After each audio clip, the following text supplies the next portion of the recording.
we need to talk about what has just begun, which is being called the greatest transfer of wealth in my lifetime.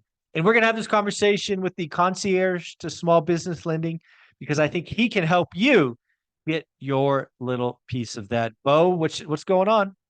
Oh, just another day. Just T minus 30 days till I have my first child, so that's always exciting. Now Oh I yes, it's getting real, right? It's getting real. yeah, I'm excited and nervous at the same time, but yeah, it's As you fun. should be. It's it, Yeah. it should be. It's a moment you will never forget when you see your baby for the first time. It's wild. So enjoy it. Very Enjoy it. good. But let's talk about the greatest wealth transfer. Again, I think there's some things going on that people need to realize. And again, as the concierge to small business loans, I think you're going to be a key part of it. So what's going on? Okay, so here's some just basic numbers. Many of us know that 10,000 boomers every day are turning 65. Wow. 50% of all privately held businesses are owned by boomers. That's Really?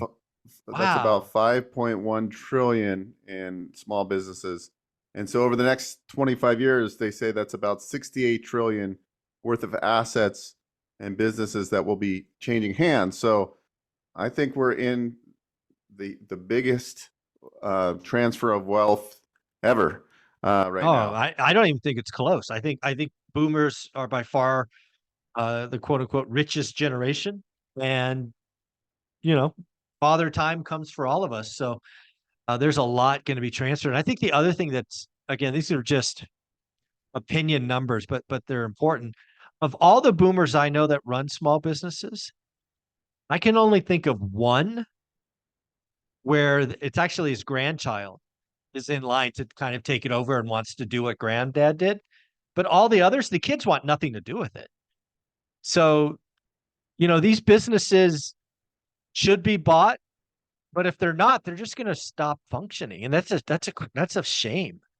And again, if you're going to a boomer who's owned it a while and you work with you, Bo, you could put together a sweetheart package where everybody wins, right?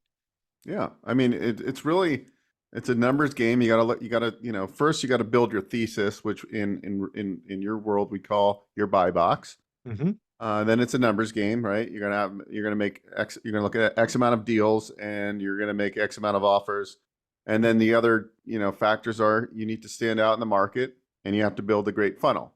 I think Yeah. with those components, just like in real estate, if we're doing real estate investments, same thing. You got to build the machine. Like if like how do you acquire your real estate deals, right? Real estate agents, wholesalers. It's the same principles. We're doing this Yeah. over and over again. And I think the what I love about the business world this side is like the creativity. We've talked about this before. I mean, right now you can get 90% loan to cost with SBA. You can get seller carryback. You can bring in an investor partner that owns less than 20%. You can really buy. Everybody goes, they go, how much can I qualify for? I go, look, you can qualify for whatever you can find and put together. Creativity, you can go and take down a $6 million business, right? It's very possible, even if you don't have that much in reserves and liquidity. There's ways of structuring these deals to make them a win-win. Because if you're buying a 20-year business that's got powerful cash flow and you structure the right deal with the seller, you're going to get a bank. You're Yeah. going to get a bank that will do it. No, I mean, that's the key. And I've always thought that real estate and seller financing offers the most creative. But I got to tell you, with what Cody Sanchez, Alex Hermosi, yourself, Bo, have done for me, if you've opened my eyes, it's just the amount of creativity you could do with a small business. I think it's even more creative with a small business than real estate, which is wild for me to admit because I've done millions of dollars in seller financing. But I think buying a business offers even more flexibility. You can keep the seller on for a little while. You could do this, you could do that. I mean, it's amazing what you could do. So yeah, I think you got to get a buy box. I think you got to figure out what you want to do. I think that's the key to me is somebody watching this that wants to buy a business. I think you got to figure out what what industry, if that makes sense, like where. So you don't have to have a buy box if you want to call it something else by all means, but that's where I think a lot of people need to kind of start. And I know you can help them with that. Oh, for sure. You know what? The other great thing too is when you do now, you let's just say you bought a plumbing business and Yep. you've operated it for a year plus, and you have tax returns filed. SBA lenders for expansion, some of them will finance 100% on expansion. So you Say can that again. start. So, Yeah. wow. Yeah. I mean, it's like there's not a better tool out there if you just can play the game. Like, so I can start with one, right? I go in and I go, hey, look, I have like 50 grand in my name and I can't use this for the down payment or the equity injection. But I'm going to go to an investor that's got some capital. I'm going to ask Mr. Zuber, hey, would you put up the $75,000 equity injection? And he puts it up, he gets a little piece of the equity. I just close on it. I do a good job. I do what I say I was going to do. I grow the business. A year later, I file the tax returns. A year and a half, I find another plumbing company. I then get 100% financing to finance You just the stack them. acquisition. You stack them. We roll ups, right? Then we get five or Roll ups. six, and then we Yeah. sell it to private equity, right? Like it's No, that's the thing. It's a game. I mean, roll ups is a thing. I think Cody Sanchez has talked about that a couple of times, right? Where you go in, you start with one, you get others, and then at some point, the parts, the whole becomes worth more than just the individual parts, which is pretty fascinating.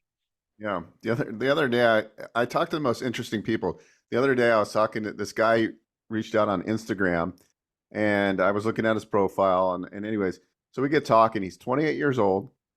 He still has his W-2 job. He crushes it, makes like a little over 400 grand a year, Mm. and he owns a gym franchise, and now he also just he has three like ASIA Bowl franchises as well. And he's like 28 Wow. years old. And I'm like, that's impressive. I'm like, what's your background? Did you come for money?